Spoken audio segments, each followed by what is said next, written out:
Good evening, ladies and gentlemen. Welcome again to our community chat. And we are so fortunate tonight to have a very special guest. We have Dr. Courtney Coke with us tonight. And I want to introduce him to you. So, welcome, Dr. Cook. It's good to have you with us tonight.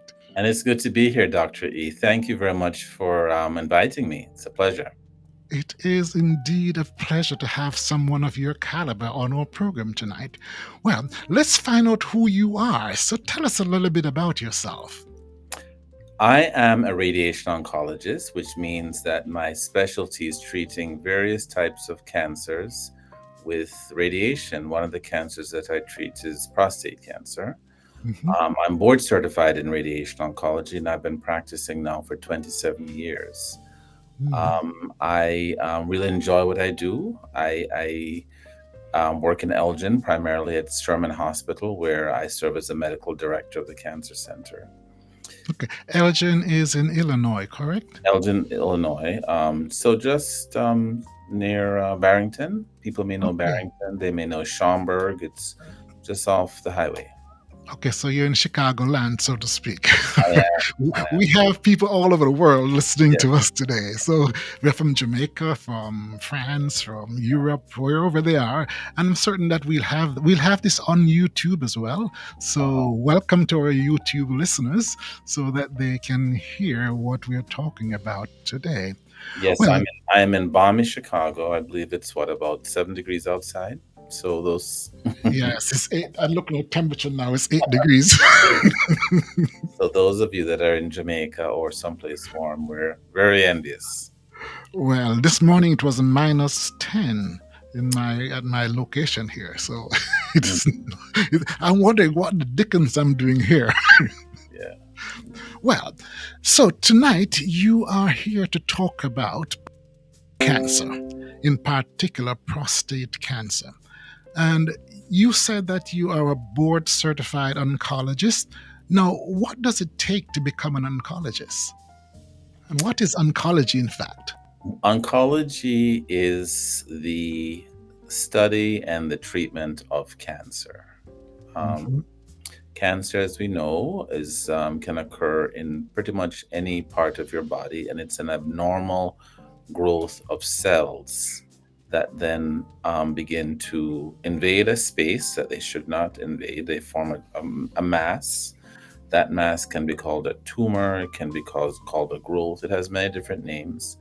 And sometimes, unfortunately, it goes from invading one space to invading multiple spaces, which is one of Mm. the hallmarks of cancer, that it starts to spread to other locations. So that is oncology.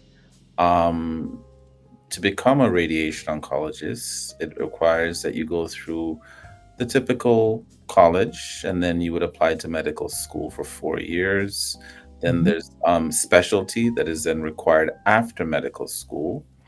I did 4 years of specialty in radiation oncology. Uh, Wow. So you are well trained and you're board certified. How does one become board certified? Is that a special examination you've got to that, take? Dr. E, is a story. That I was telling someone about it the other day.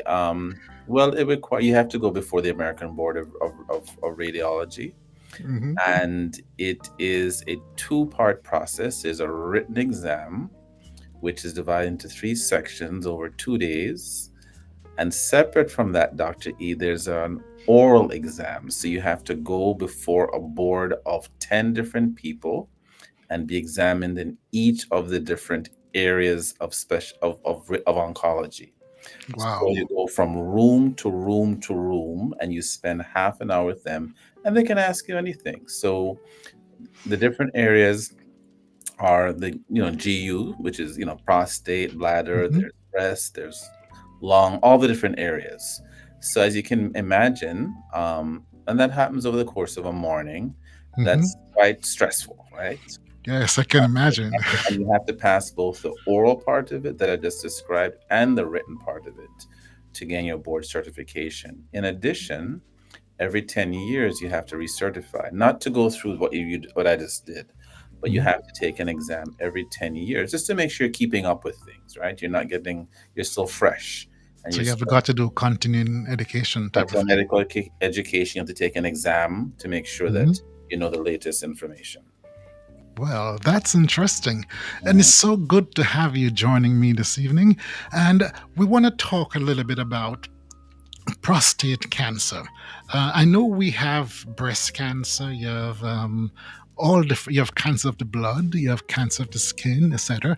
But let's talk about the cancer that, well, it only applies to men, prostate cancer. What is prostate cancer? So, prostate cancer is an abnormal growth within the prostate gland. The prostate gland, as you mentioned, is a unique gland to us as men. It lies right underneath your bladder. Um, and the prostate itself is most men between the ages up to the age of maybe 50 or 60, it would be the size of a walnut, or maybe about an inch and a half to 2 inches across. As Hmm. your age, it gets larger. The So, function, hold on. Before that, what's the purpose of the prostate? Is it useful for a man, or to have one, yes, or we can I just was take it just, out? yes, I see you've done your research. You're asking all the right questions. So the purpose of the I'm prostate gland, trying. the purpose of the prostate gland is to secrete seminal fluid during ejaculation, so it carries the semen that are produced by your testicles. And Hmm. it is what allows that semen to then be carried and allow it to fertilize an egg. The Hmm. fluid itself has special enzymes, special things to break down the bacteria and things like that that's in its environment. So it's an essential part of the reproductive system. That's the purpose of the prostate gland. Hmm. Hmm. So this is important to have then. So you can't just take it out. If you just take it out, you are not being a man anymore, right? Now So to speak. you're not of reproductive age anymore. You can still, a lot of times, still have an erection for intercourse. You can still Mhm. urinate. But let's talk a little bit about the anatomy, right? Okay, Because let's do that. so you have your bladder. Right underneath your bladder is the prostate, and there's a tube called the urethra that Hmm. goes right through the middle of the prostate and exits through your penis, called the urethra, and that's what your urine comes through. And Hmm. why that's important is that it's because it's right in the middle.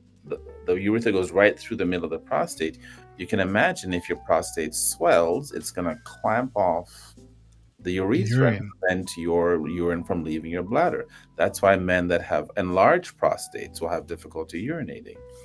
Also, right around the prostate are blood vessels, are nerves that allow the process of having an erection and ejaculation to occur.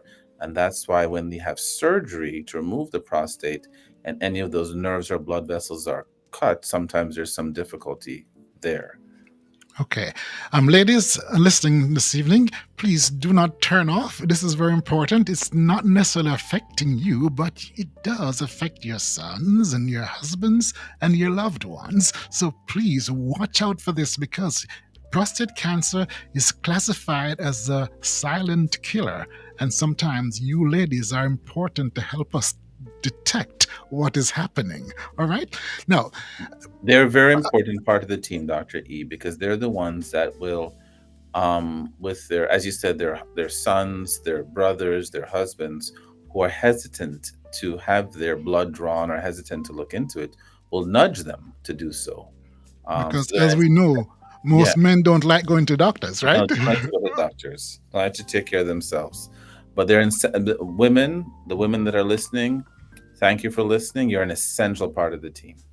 Yes, men have a problem. They have a spirit of self sufficiency that is amazing. But we'll talk about that at another time. But um, can prostate problems affect erections or affect your ED treatment? Can the prostate affect ED, erectile You dysfunction, or mean something? prostate cancer or just prostate problems Or in the general? prostate problems? Yes, because the blood vessels and the nerves that allow you to have an erection lie right beside the prostate. So if prostate cancer, for example, starts to invade those nerves and blood vessels, yes, it can cause ED, erectile dysfunction. If the Mhm. prostate is too enlarged and starts to press against those blood vessels and nerves, that can also cause problems. Yes. All right. This is Just because getting of the interesting. anatomy. And that's why we like to start with the anatomy so you can know the lay of the land. Okay. So, for a doctor, how do you examine the prostate? So we examine the prostate through different ways. We can examine it clinically, we can examine it radiologically. So, clinically, we can examine it by you doing a digital rectal examination where you use a gloved finger and you can examine just the back part of the prostate. Hmm. Radiologically, you can do a CAT scan or an MRI, and that gives you a fuller picture of the prostate. The MRI, which is a type of a scan, is an essential tool in 2025 to examine the prostate. It has become indispensable because it can show such detail now with the prostate. You can see nodules in the prostate, cysts in the prostate. You can see if there are any issues with that same tube, the urethra that I was talking Hmm. about. So, yes, you can use an x ray or a scan, or you can examine digitally. And I would encourage my male listeners, um, and this is, I'll give you a few clinical pearls, and this is one of them. Do not let having a rectal exam discourage you from going to your doctor to look about your prostate. You do not have to have a rectal exam. You can do another test called a PSA if you're looking Mm. for prostate cancer. So if you are put off by having a rectal exam, just tell your doctor, doc, I don't feel like comfortable with the exam. Can I just do the blood test? Just ask for the blood test. And it probably is, and that's one of the national standards that are now being put forth because they saw that so many men were discouraged by that. So just get your blood test, and that's it. That's how we can follow you and see if you don't have whether or not you have prostate cancer. Is the Uh, blood test more accurate than the rectal exam? yes, it is. Most Okay. definitely, because it's looking for minute particles of this PSA um, in your What blood. does PSA mean? What does PSA PSA mean? stands for prostate specific antigen. PSA stands for prostate specific antigen, and that is an enzyme that is released from the prostate into your bloodstream. Hmm. Just And so, so, just like when someone is pregnant, the enzymes are released in their blood. In their exactly, blood, they can the measure you, estrogen and things like that. Yeah. okay. Very, very No, sensitive. I would also add that we know that the normal PSA is typically less than 4. mhm, But as men, as we age, the PSA, because the prostate can it's getting bigger, the PSA can can drift up to that 4 level and still be not. It doesn't have to mean that it's cancer if it starts to drift up to that level, just mm, because the prostate is getting larger. For younger men, I would say for men under the age of 50 or so, your PSA should be pretty low, should be under the 1 range. mm. But as you get older, it may drift up to that 4, even a 5 range. Now, here's a question. If you have an enlarged prostate, does Hmm. that automatically mean that you have cancer? No, it does not, because there's a specific condition called BPH, and that stands for benign prostatic hypertrophy. Benign, of course, means it's non malignant, not cancer. Prostate hypertrophy means enlarged. So it's a benign enlargement of your prostate that occurs in some men. I think some men are genetically predisposed to have BPH, is what we call it, more than others. And it's not just racially divided; it can be just in your family. I mean, I have patients who are of Italian descent, Greek descent. I'm gonna treat a patient next week who is German, and his prostate is massive, right? Wow. Um, but when we biopsied it, only 5% of this prostate had cancer in it. So you have this huge gland with just a teeny bit of prostate cancer in it. Just to answer your question, Dr. E, so enlarged prostate does not equal cancer. Okay. So therefore, you can have an enlarged prostate and don't have cancer. Can you That's have correct. a normal prostate and still have cancer? Yes, you can. You can have a Oh, very small prostate and still have cancer in it also. And that's why that PSA is so important, because it's not size dependent. It's whenever the prostate starts to secrete this enzyme associated with cancer it can pick it up. oh my, this is serious. Now, is an enlarged prostate painful? What are the symptoms that you would know that something is happening down there? Okay. So again, even if you have an enlarged prostate, it does not necessarily mean cancer. But yes, an enlarged prostate can cause you symptoms. Let's go back to the anatomy. Your Hmm. bladder is above, your prostate is right below the bladder, and that urethra, the tube, goes right from the bladder through the prostate. So if you have a very enlarged prostate, just like a hose, it's going to kink it. It's going to prevent urine from leaving your bladder. So your bladder will full much quicker. And because Mm, we know the bladder functions on these what we call stretch receptors. So when it enlarges like a balloon to a certain size, sends a message to your brain, time to urinate. So if your bladder is never ever able to fully empty because it's being blocked off, it's going to full much quicker. So that's why a lot of men with BPH or enlarged prostate, they go into the bathroom a lot because they're never able to fully empty their bladder, and the bladder is sending these messages to their brain to urinate. So yes, it can cause and that. if it gets too Hmm? and if it gets too big, it can actually block the urethra. Exactly, exactly. Wow, that must be That painful. can be painful. So symptoms of the enlarged prostate, frequent urination, pressure in the pelvis, um, discomfort. If it gets very, very large, of course, things can start to regurgitate back up to your kidneys. But that is a very extreme state, and we rarely ever see that. The majority of the symptoms is just frequency of urination, especially at night. No, I'm having a quandary here because I've realized how difficult this is to detect. If you or to at least for you to know that something is happening, since you can have a cancer, whether you have an enlarged prostate or a normal looking Mhm. prostate, and what would encourage you to do a PSA if your prostate is normal, at least in your opinion? What would encourage you to go and do a That's an PSA? excellent question because, like um, so many things that we recommend in the medical community, it's screening, right? I think that's where screening comes into play, and we know that for men of African descent, you should have your first, whether you have symptoms or not, Doctor E, you should have your first PSA at age 40. For people that are not Wow. of African descent, that should begin at age 50.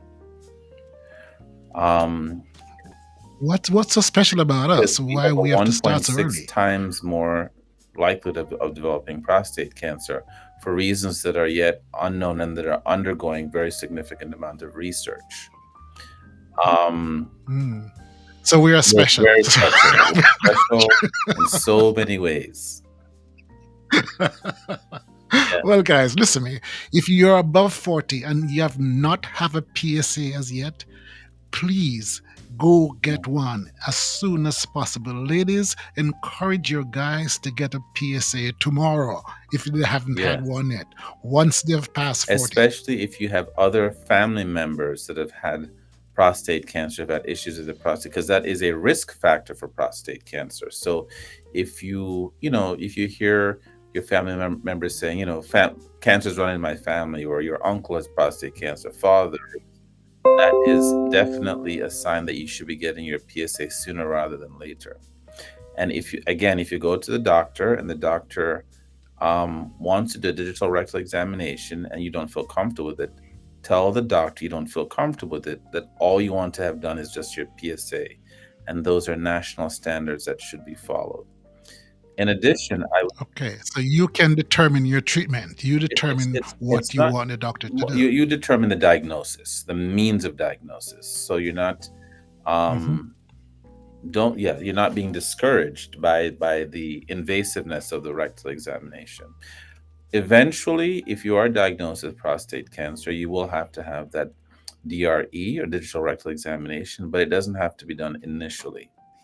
I would also say that Okay. something that you can consider, if there are multiple people in your family with cancer, is having a genetic test.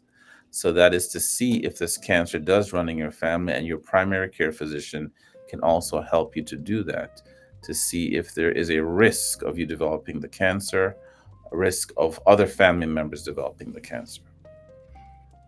So if your mom had breast cancer, for instance, or leukemia or something of the sort, it's best to consider that you could possibly have prostate cancer as Yes, well, there's isn't it? certain cancers that are linked, and as you rightfully said, breast, ovarian, uterine, and prostate are one set that are linked. So if you see those types of cancers, breast, ovarian, prostate, ovarian, and endometrial or uterine cancer, if you see those in your family, you should consider having your a genetic testing for prostate cancer. Yes.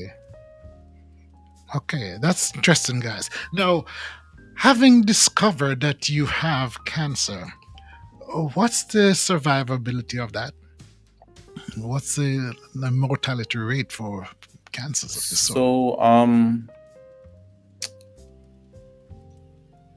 I don't want to scare people here, but it's right. important to And know so this type of thing. I Yeah. would say, Dr. E, that we know that more than 90% of men with prostate cancer are surviving it, right? And that's Okay. data through the National Institutes of Health, that they publish every single year. We know that 300,000 men develop prostate cancer every year, and more than 90% of those men will survive. That Good. being said, it depends on the stage. It depends on what stage it's diagnosed. And that's why this early detection and this screening is so important, because we know a man with an early stage prostate cancer has a much higher chance of surviving it with the proper treatment than someone um, like my dentist in Jamaica. I'm originally from Jamaica, who Hmm. refused to have a digital rectal examination and refused to go in and see a physician, ended up dying of metastatic prostate cancer. And he's a dentist. He was a Wow. yes, was a dentist, yes. And so I give that My. very personal and graphic example to say that early detection, early treatment is what will bring you into that 90%. Okay. So now, having detected this cancer, and you now need to treat this Hmm. cancer, how do you treat prostate cancer? Do you have to have surgery every time, or is there another methodology? You know you're a radiologist, Yes. but So as a radiation oncologist, I treat prostate cancers every day. That is one of my areas of specialty and expertise. And it really depends on the risk group. In mm, 2025, we no longer talk about stages of prostate cancer. That's something that we're moving away from. Many other cancers, you'll talk about the stages. But the three main risk groups in prostate cancer are low risk, intermediate risk, and high risk. And the treatments really depends on mm, which risk group that you are in. What determines what risk group you're in is a multiple things. So you have to. This discussion is probably will not allow us to go in that amount of detail, but like your PSA determines what risk group you're in. When they do a biopsy, how mm, much cancer is in the prostate determines what risk group you're in. Those types of things. Um, but the types of treatments that are available um, depends on the risk group, but in general, they are something called active surveillance, which means that they're not just saying you have prostate cancer, we'll check back with you in a year or two. This is they're doing PSAs every 3 months. They're doing a Wow. biopsy probably once a year. That's active surveillance. Second possibility is surgery, something called a radical prostatectomy, which is when they remove the prostate and some of the tissue around it. They also sample the lymph nodes. The lymph nodes are the glands that drain the prostate that can harbor cancer cells. And if it gets in lymph nodes, it's It is serious very business, serious right? business, and that's why it is important to sample the lymph nodes to know where we stand, to know if the lymph nodes have to be part of the treatment postoperatively. A third type of treatment is Mm. radiation, which is my area of expertise. Radiation, they're x-rays. Just like an x-ray you take if you break a bone, or an x-ray of a lung, comes from a machine and it's localized to one part of the body. Even though it has the name radiation, it's not making you radioactive. You're not endangering. You're not gonna glow You're in in the the dark. dark, You eh? still have to pay your light bill. Um, That's funny. um, yeah, so it's local treatment, not dangerous, given over a series of weeks. Sometimes it's 1 week, sometimes it's longer, 3 to 4 weeks. So So in this, you have not mentioned anything. This what the most popular treatment for cancer, which is the chemotherapy. what do you call it again? Yeah. Chemotherapy. You don't do chemotherapy So for this? chemotherapy is not usually done upfront for prostate cancer. It's usually the um, surgery, which is prostatectomy, radiation. They give you sometimes hormones to block the testosterone in your body because the testosterone feeds the cancer. And then lastly, you may Hmm. have heard of something called seeds. The proper name for that is brachytherapy, where they actually put seeds into the prostate. But see, Seeds. What those are type of seeds? radioactive seeds that are about the size of the Okay. lead in a mechanical pencil and about quarter of an inch, that they can put varying amounts in the prostate that gives local radiation to the prostate. But chemotherapy is usually reserved for recurrent prostate cancer. So after you've had one of these Oh. upfront treatments that I mentioned, um, Hmm. surgery, radiation, seeds, or hormones, if this cancer recurs, then that's when you would go to the chemotherapy. Okay. Well, this is kind of very interesting. Listeners, understand that this is a very interesting area, but why is this often called the silent killer? It's called the silent killer because most men do not have symptoms, and it's not visible. Hmm, Yeah, that's most dangerous. men do not have symptoms, and that's why that PSA is so important, Dr. E, because that is what's going to allow us to detect it early. So because they don't have symptoms and it's not visible, it's not, you can't palpate. It's not like breast cancer where you can feel the lump in the breast area, or a head and neck cancer, for smokers, you can see a lump in the neck or see something in your mouth. It's not visible, doesn't cause symptoms. So sometimes it presents itself when it's a very late stage, when it starts to block off your urine flow, when it's already spread to the bones. Wow, Yeah. this is But I scary. but So you can be I walking would around. encourage your listeners to not be scared, but to take action, because we also know, Dr. E, that when we compare in the 70s and 80s to now, um, the death rate is steadily going down, steadily going down, steadily Okay, going down. that's great. So the idea again, guys, the reason why we're doing this program this tonight is for us guys, especially us dark-skinned fellas, to realize that we are at risk for this thing, and sometimes it's not very evident that you have it. So you've got to be proactive. Get to your doctor, get the PSA or the digital rectal exam, or whatever it takes. Get yourself checked out as soon as possible. Amen. Wouldn't you? Mm. Couldn't have said it Well, better. Dr. Cook, Dr. Cooks, I'm so appreciative of your time with us tonight. It has been a very informative discussion. But are you able to give us any final words of advice or encouragements as you as we exit this discussion tonight? Um, I'm remembering, Dr. E, Four-star General Lloyd Austin, who was diagnosed with prostate cancer a couple of years ago, and Oh, Lloyd Austin is the Secretary of member. Is Defense the was the under force was President the Biden, hmm diagnosed yes, with yes. prostate cancer. And he went off on his own and he didn't tell anybody. And people were very upset that he did not let the public know that he had prostate cancer.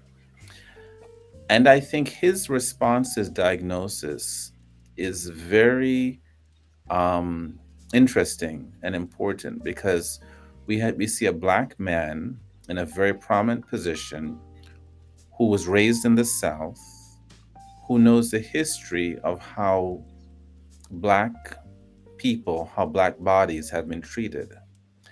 And because of that, he has chosen this path, has chosen to keep it silent, chosen to not to keep his business to himself. So I'm saying that to say, everybody has a choice. Everybody deals with these things, but do not let the history, your personal history, discourage you from taking control of your body, for doing what's right for your body. Um, and as I said, even if it means that you're not getting the digital rectal examination, have your PSA drawn. Take control of your health. Take control of your body. Do it for yourself, those around you that love and care for you, and for your community. Well, thank you so much, my brother. It's well said. I really appreciate your time tonight and your kindness in explaining this thing thoroughly to us and our listeners is greatly You're welcome. appreciated. Okay, guys, we're going to have Dr. Cook's information in the chat, or we're going to post it on the screen shortly. But well, we're going to have a really good series of talks as we go through these series of discussions in our community chat. Last week, we had a chance to talk about managing disagreements, and then we have had several other talks about financial elements, etc. But we're going to continue with these series of discussions. And again, I want to say thanks to Dr. Cook for being here, and have a great day, brother, and bless Thank you. you. Good night to all.